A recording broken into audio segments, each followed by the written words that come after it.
Let me tell you about someone I met last year. We'll call her Maria. Maria sat across from me in a coffee shop. Third coffee that week, she mentioned. Each one, $4.50. She knew the exact price. Tracked every purchase. I'm exhausted, she told me. Her hands wrapped around that paper cup. Every single day, I make these tiny money decisions. Should I buy this? Can I afford that? Which subscription should I cancel? It's like my brain never stops calculating. Maria earned good money. Over $90,000 a year as a healthcare administrator. She'd been working for 32 years, yet her retirement account?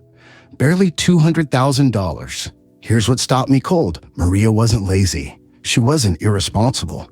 She was doing everything the financial gurus told her to do. Track every expense. Make conscious choices. Be mindful of spending. The problem?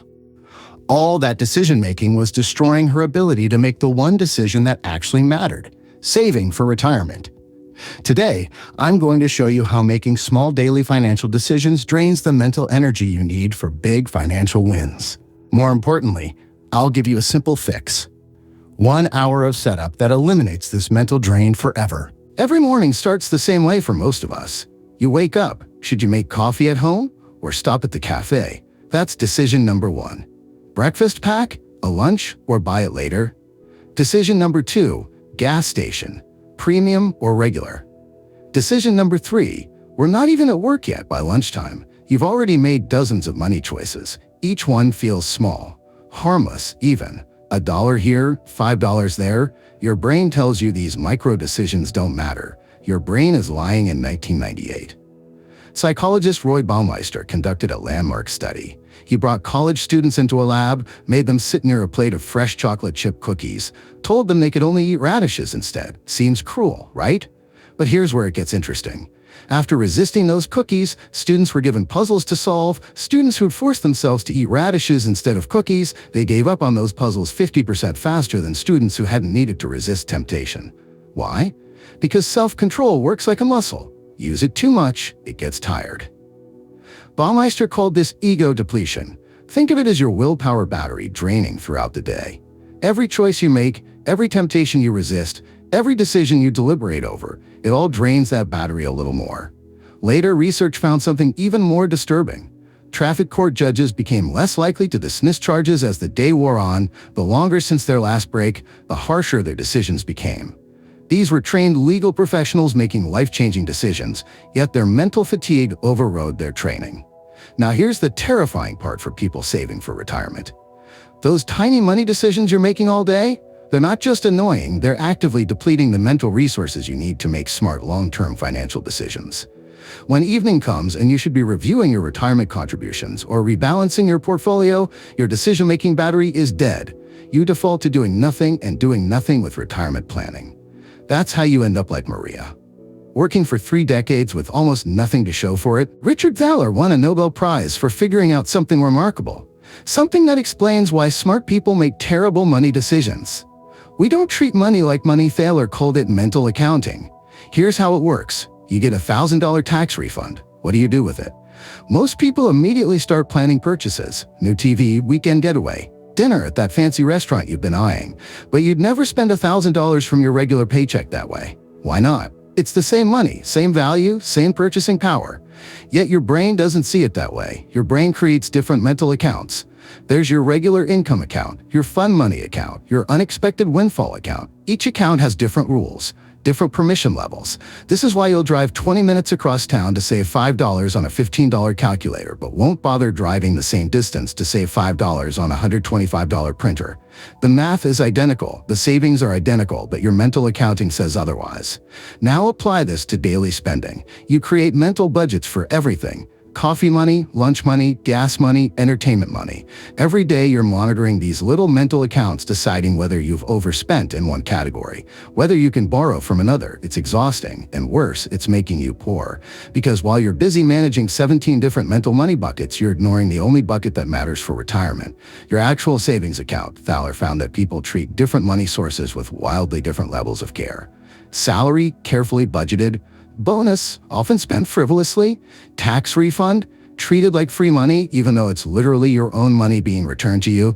The solution?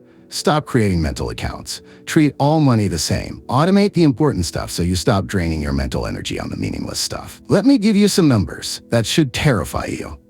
Over half of Americans, 53%, are at risk of not having enough money to maintain their lifestyle in retirement. That number has almost doubled since 1983. Nearly half of all private sector workers don't even have access to a workplace retirement plan. But here's the part that keeps me up at night. Even people with access to retirement plans aren't saving enough. About 25% of eligible workers never enroll. Among those who do enroll, many save at rates far too low to support retirement. Why? The standard explanation is that people are irresponsible, lazy, short-sighted. They value immediate gratification over long-term security. That's not what the research shows. Brigitte Madrian and Dennis Shea conducted a study that changed how we think about retirement saving.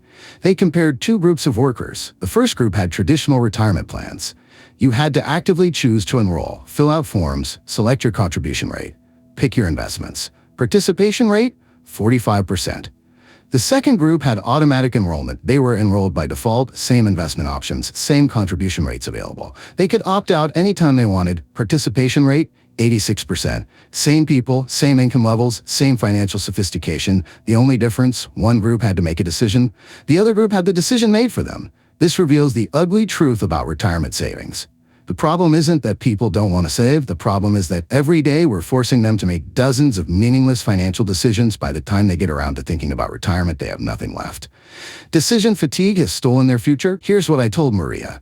And here's what I'm telling you. Stop making decisions. I don't mean give up.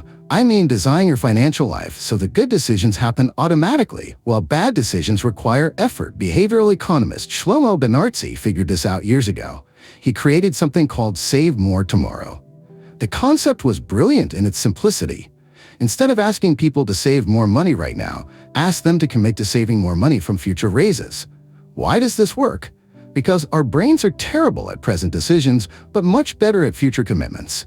Promising to eat healthier starting Monday? Easy. Actually eating healthier right now? Nearly impossible. Benartzi's program enrolled 15 million Americans, dramatically increased their retirement savings. How? By removing the decision from daily life. Here's how to apply this to everything. I call it the financial decision fast. First, calculate your monthly necessities: rent, utilities, insurance, groceries, debt payments. Add it up. Let's say it's $3,000 per month. Second, set your retirement contribution. If you're over 50, you should be saving at least 15% of gross income. Not sure if you can afford it? Start with 10%. You'll never miss money you never see. Third, determine your allowance. Everything left after necessities and retirement, that's your spending money. Transfer it once per week to a separate checking account. This is your decision-free allowance. Here's the beautiful part. Once you've made these three calculations, you never make another money decision. Your bills autopay from your main account. Your retirement contribution happens automatically. Your weekly allowance hits your spending account. Every Monday coffee, buy it from your allowance account. Lunch, allowance account. New shoes, allowance account. The money is there or it isn't. No decisions, no guilt, no mental energy wasted on questions that don't matter. When your allowance account runs low, you know it instantly. Not because you're tracking expenses, not because you're reviewing budgets, but because the money isn't there.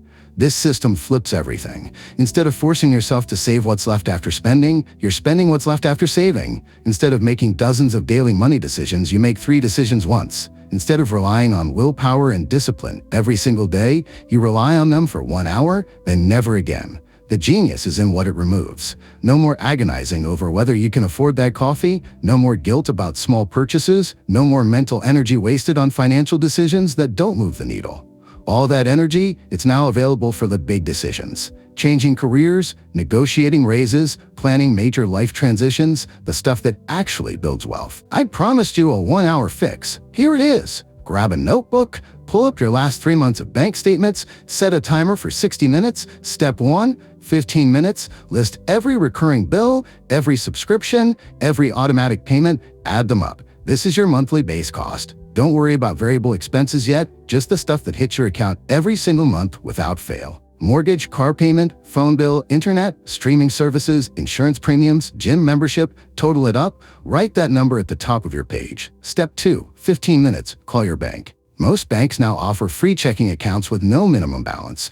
Open a second checking account. This becomes your allowance account. Link it to your main account for transfers. You can also do this with certain budgeting apps. The key is separation. 2 accounts, one for automatic bills and savings, one for discretionary spending. Step 3, 20 minutes, set up automatic transfers. Your paycheck should hit your main account from there. 2 automatic transfers happen. Transfer 1 goes straight to retirement. 15% of your gross income if possible, less if you must, but never less than 10%. Set this up through your employer's payroll system if you can. If not, set up automatic transfers to your retirement account on the same day you get paid. Transfer 2 goes to your allowance account. I recommend weekly transfers. Why? Because monthly transfers lead to feast or famine spending. You blow through money the first week, then suffer the last 3 weeks. Weekly transfers keep you honest. If your monthly allowance is $800, transfer $200 every Monday. It creates natural spending boundaries without requiring discipline. Step 4, 10 minutes. Set up autopay for every recurring bill from your main account. Every single one. Don't leave anything manual. Don't leave anything requiring a decision. The goal, your main account should be boring. Money comes in, bills go out, retirement contribution goes out, allowance transfer goes out, nothing else happens there, your allowance account. That's where life happens. That's your coffee money, your lunch money, your entertainment budget. Spend it however you want. When it's gone, it's gone. When it refills next Monday, you start fresh. This system has one beautiful feature: 0 ongoing maintenance. You set it up once. It runs forever. The only time you touch it again is when your income changes significantly or when you get a raise. Then you adjust your retirement percentage up and recalculate your allowance. That's it. 1 hour of setup, a lifetime of mental freedom. 3 months after I explained this system to Maria, she sent me an email. "I feel like I got my brain back," she wrote. "I don't think about money all day anymore. I just live my life." Her retirement contribution had doubled from 6% to 12% of her salary. She eliminated 4 subscriptions she wasn't using, subscriptions that had been autopaying for months while she kept meaning to cancel them. But the biggest change? She stopped feeling guilty about small purchases before. Every coffee felt like a referendum on her financial responsibility. Every lunch out required justification. Every small indulgence came with a side of shame. Now, she buys coffee when she wants coffee. She has lunch out when she wants lunch out. The allowance account gives her permission. If the money is there, she spends it. If it isn't, she doesn't. No guilt, no agonizing, no mental energy wasted. That freed up mental energy, she used it to negotiate a $15,000 raise at work, something she'd been putting off for 2 years because she was too mentally exhausted to prepare for the conversation. This is what happens when you stop making meaningless decisions. You suddenly have the energy for meaningful ones. Retirement isn't killed by catastrophic financial mistakes. It's killed by 1,000 tiny decisions that drain your mental energy until you have nothing left for the choices that matter. Every time you debate whether to buy that coffee, you're burning willpower you need for bigger battles. Every time you agonize over a $5 purchase, you're depleting the mental resources required to plan your financial future. The solution isn't more discipline. It's not more willpower. It's not tracking every expense with ruthless precision. The solution is to stop making decisions. Automate your bills. Automate your retirement. Create a weekly allowance for everything else, then live your life.